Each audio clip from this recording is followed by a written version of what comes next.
Hello, ladies and gentlemen. My name is Robert Gras, And I'm Cheryl Gras. and we represent Grassroots Marketing. And we're fortunate enough to be here today with Mr. Jason Laigo. Jason, would you like to introduce yourself? Sure. My name is Jason Laigo. I'm up in the Seattle, Washington area here in the beautiful Pacific Northwest. And it's my honor to be joined, or to join, I should say, my friends Robert and Cheryl. Happy to support them in whatever they're doing. I know that they really care about their group and their audience. So anything I can do to help, I'm certainly appreciative for the opportunity. But a little bit about me is I'm a lifelong salesman, lifelong enterpriser, as I like to say. I've been selling stuff and trying to make a business out of anything. So I've been doing that for a long time, and really like the affiliate marketing space, the networking, direct sales, direct response. I'm a student of the game. I love it all. And I've lost a lot of money throughout the years, but thankfully we're doing okay now. All right. Yeah, I recently saw where you and Adam Shelton are going to race to $1 million this year. How's that going? I'm not sure who's in charge, but whoever wins, congratulations to either man, and I'm sure the other one of us won't be too far behind. So I love Adam. He's a great guy, and I'm great to have been able to know him and come up with him as it were. Well, if we were in that race, we'd have third place locked down pretty tight. I can tell you that. Well, we'll be watching closely. Yeah, we'll be watching. We'll be following. Yeah.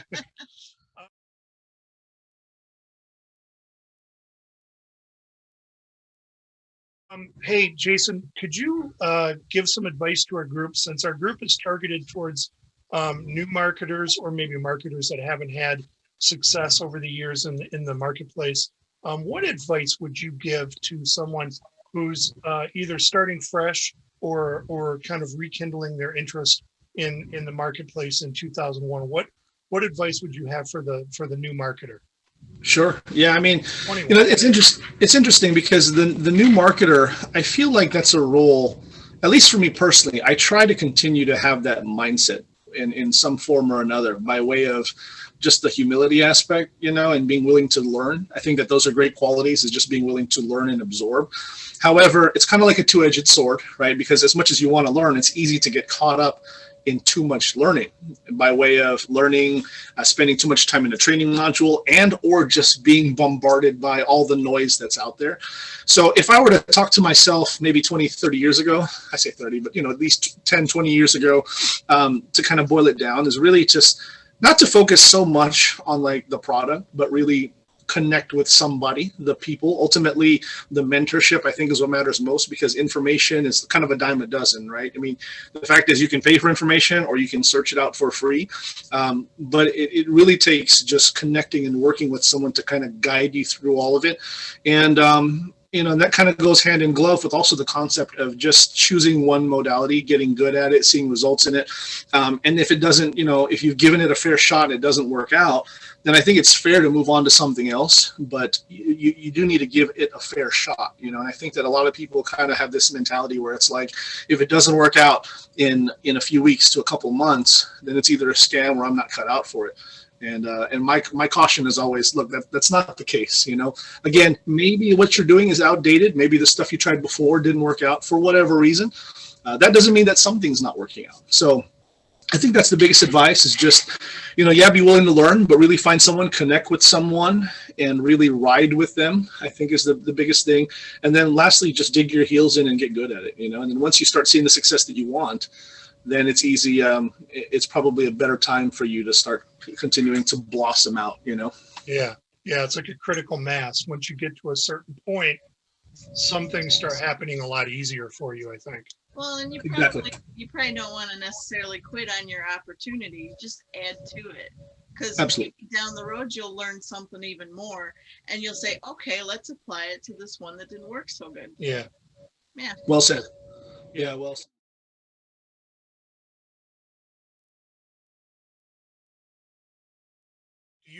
Do you maintain an email list and mail regularly? Are you an email marketer? I do. Yeah, I'm big on email marketing. I'm big on it for a couple of reasons. Number one, it just happens to, I still think it still works. It's funny. I think the more that the days go ahead, a lot of people are at least pulling away from it from an attention standpoint. There's not a whole lot of email marketing courses, and a lot of people are talking about the new things like social media and text bots and all these things. All of it's fine and good. But yeah, I don't think I'll ever get away from email marketing. I think email marketing is big, is huge, and I'm definitely big into the email marketing game. I try to how should I say? I like to call it professionally pestering my crew. Right? I'm always I'm always messaging, always trying new stuff. So, but yeah, I'm big on email marketing. You get those people on your list that have been with you for like a year or 2 years. They've opened everything, and it gets to the point where you just know. I mean, it's like you've never met them, but you kind of almost feel like you know them. You know. Absolutely. We've got a couple of those. Like we've got one lady that was like literally our very first lead we ever got, and Wow. she's still there, and she's got like a 80% open rate. And every once in a while, she'll throw Cheryl a note, or she'll throw me a note, let us know her husband was in the hospital for a little while, and then she got COVID, but it all worked out. And it's like she's never bought anything from us, but it doesn't matter. It's nice to know her, and maybe someday she will. You know. Yeah. Absolutely. That stuff does happen too. I'm trying to see some of that too. A lot of my mentors have always talked about, oh yeah, someone bought after a year or 2 years on my list. Yeah. I'm like, okay, I look forward to when that happens. Right. Yeah. You know. Us too.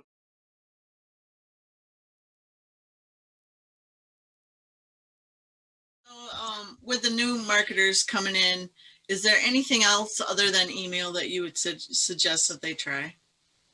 Well, I was going to say is, you know, being a young man, I still am just a firm believer in the fundamentals and the basics, and maybe that just comes from you know, my athletic background, my sports background, and just, you know, getting down to the basics and the fundamentals. And I think that is always going to be my message. That's probably not the most popular thing to hear nowadays, because it's all about what's new and what's hot and what's working.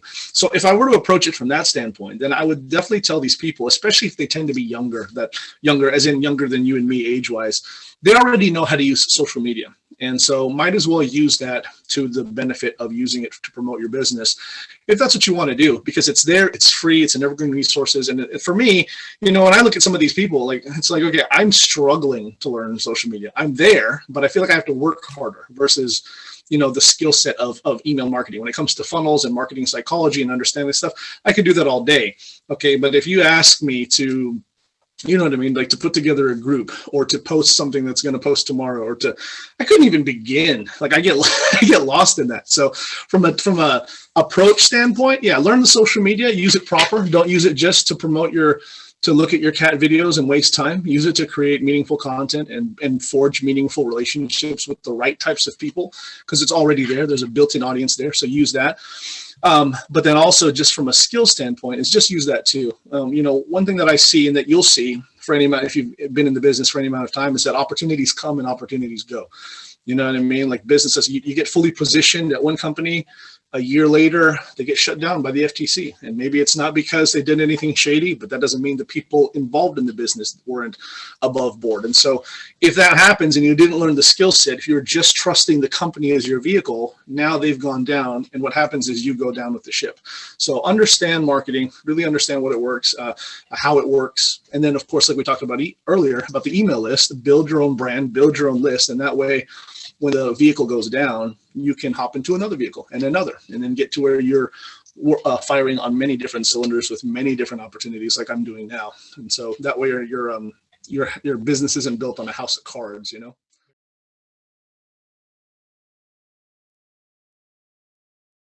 Do you stay primarily in the biz op niche, or do you market do you have different things in different niches?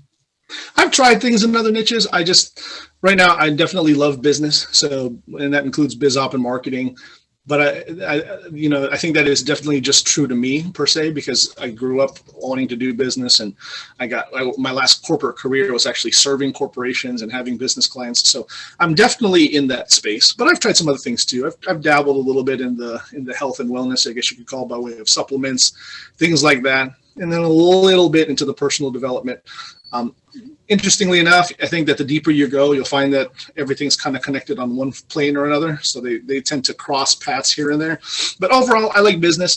For me, I don't think that's ever going to be a business that's an industry that's going to go out of business, right? Business training is just where it's always at. People need to make more money, want to make more money, find ways to increase their wealth, especially with what's been going on in the world. You know, it's just like people want to be able to better and further themselves financially for their family. Cool.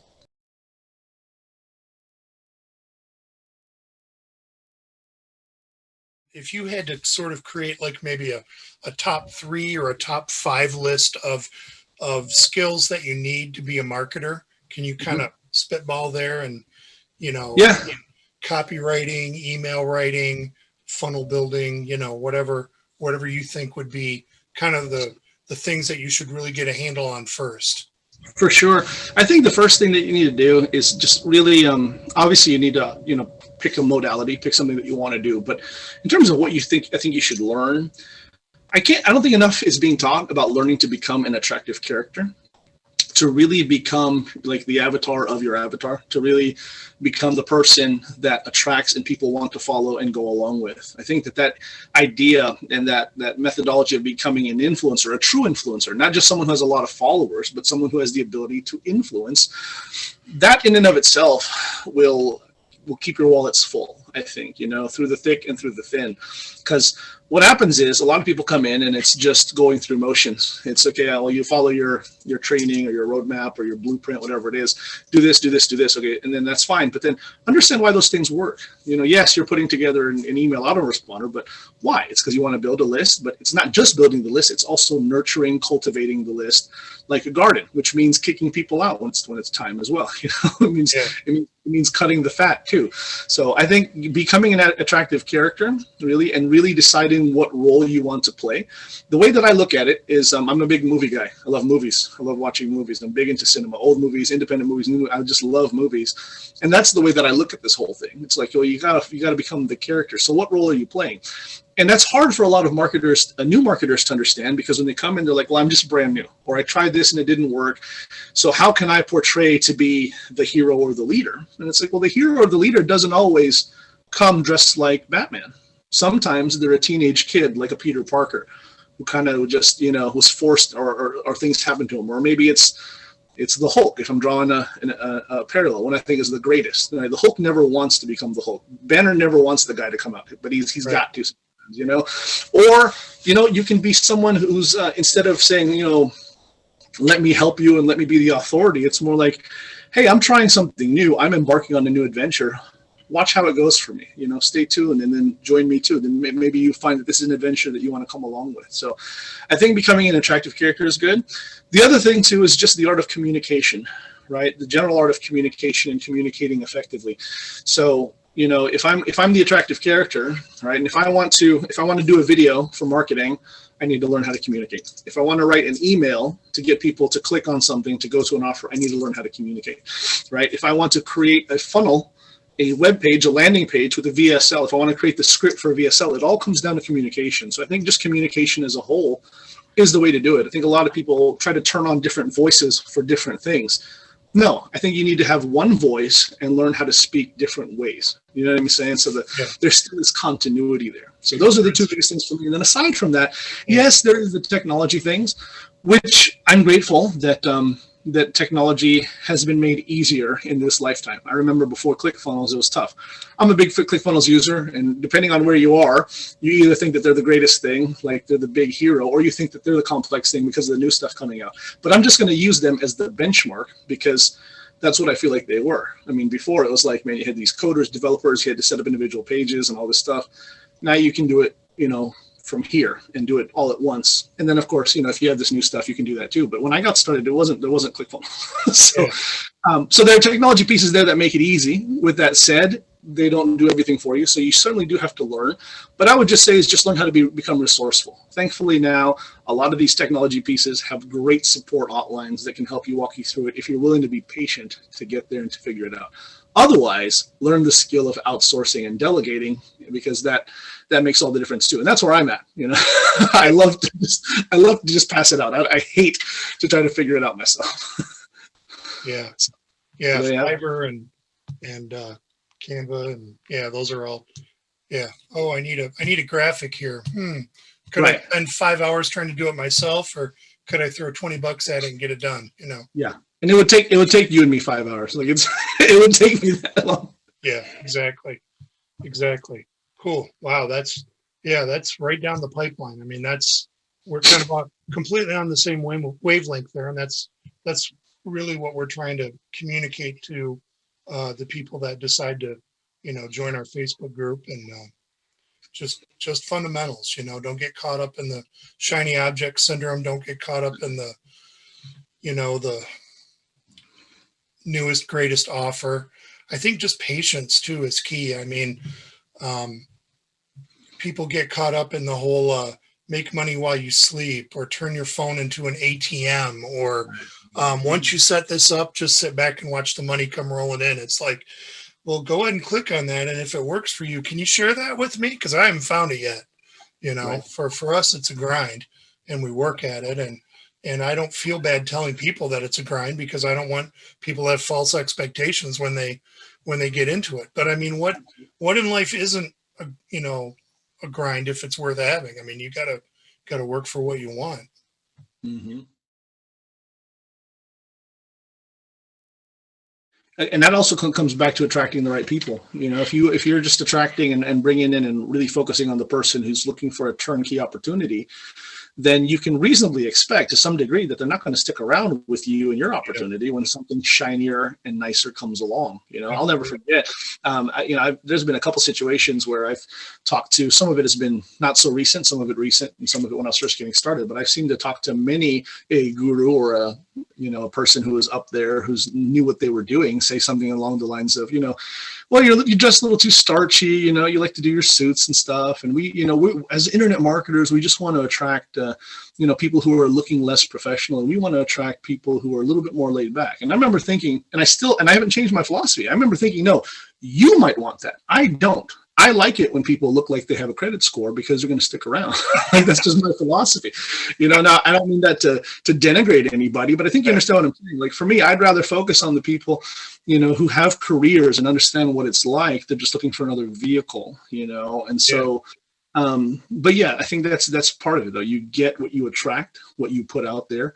My brand is called Always Enterprise. The term enterprise itself means undertaking. I'm looking for enterprisers, not biz op opportunity seekers necessarily. I'm looking for people who really want to dig their heels in and learn how to do it using the affiliate marketing or whatever marketing model. If they want to do affiliate marketing, the way that I've done it is that I don't stick to just one opportunity. I'm not going to take the time to start recruiting for everything that I do, but I have a lot of pieces of digital real estate that all make up my business. And so if one goes out, which one has in the last 6 months, doesn't really hurt me, because there are other things in place. So, just taking it from that approach is definitely the way to go, I think.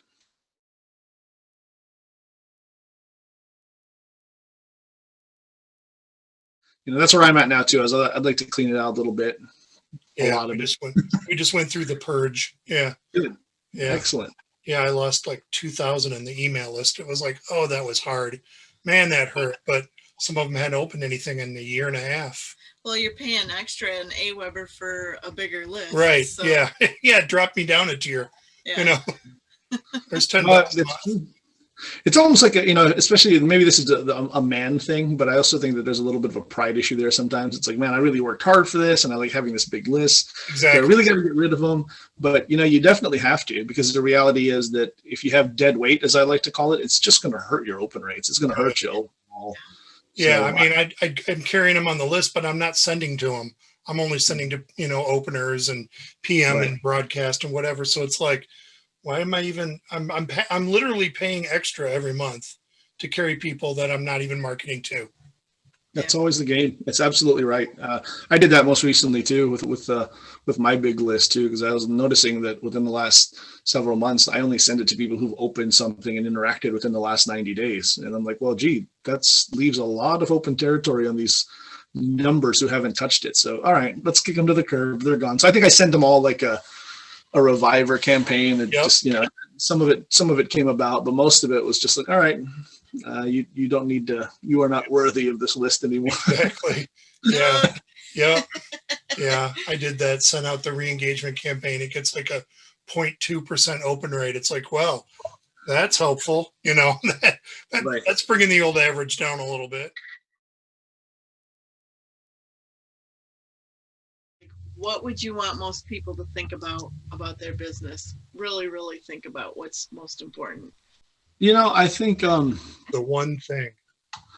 There's a lot of there's a lot of ways you could answer that question, but for me, maybe it's just because of my my personal makeup and from a from a personal value and spirituality standpoint, and even if not, maybe it's just an integrity thing. But my idea is always going to be, your actions, your thought process, the things that you leave. It's a legacy thing. So it's never just going to be the here and now and the today. It's also how will people remember you later on in the future as you go. And so where I'm going with that is just, your business can reflect that too, because if you are just looking to jump around and seek, there are some people who just have this blind followership. If someone new and shiny kind of gives the order, or if it's someone who maybe they came in under and they seek something that's new and shiny and they say, hey, we want you to join us here. They're just quick to do it and just quick to jump on it. And eventually, you have to get to a place where you're thinking for yourself, and really identifying, again, with your core values. Is it true to you? Do you want this to be associated with you and people's memories later on in life as well? So just really considering that is important. Again, it's all about your legacy. It's what you're leaving behind. My idea is I live by this saying, I never want my name to be in the mouth of the dogs. I never want it to be associated with something that is gimmicky, that is bad, but also something that's low quality. So like currently right now, I've got a lot of digital real estate. Like I said, I have a lot of offers, a lot of funnels out there, a lot of different domains that help me in my the biz ops space. I'm currently working on a new offer myself. It's not ready just yet. This is completely independent of any opportunity. Just one thing that I wanted to put into the marketplace that will teach people from the beginning, show them how to use the likes of ClickBank and affiliate marketing. And then, of course, I've got an escalation model through it. And, if I were to give this to you guys, it probably wouldn't give you a whole lot of value because there's nothing in there that I can teach you there in this course that you don't already know. But to someone who's brand new, I want them to have a better experience that maybe some of us have had before, coming through basic information, really breaking it down simple. The key thing in my mind is always going to be simplicity. I believe simplicity is power. I don't see any reason why a beginner, needs to be handed a course that takes 40 hours to get through, that takes 15 modules at an hour a piece. I don't see that at all. And I believe this so firmly that I'm creating my own course that is literally showing people what I do in the beginning. It's like 6 modules long with maybe a couple of bonus tabs that help you with the resources, and I'm having video editing done to it. I'm not just talking into it, but again, because I want the quality to be there. I don't want people to think that just because it's shorter, it's not worth more. Does that make sense? I want people to know that there's a quality aspect here to it.